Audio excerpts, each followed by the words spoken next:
And then he said na, wala kaming sasakyan. Paano? Isip ko pa, paano kayo nakaabot dito?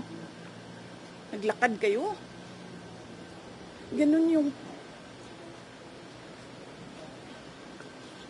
yung walang pakialam sa buhay ng tao.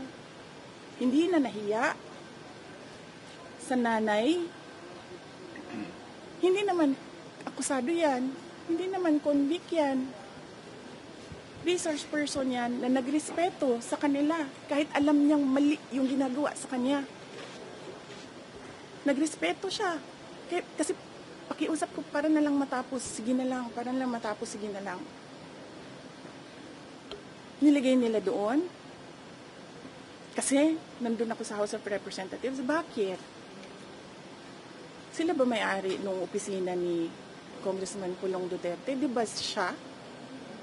Dahil sa kanya inassign yung kwarto na yon.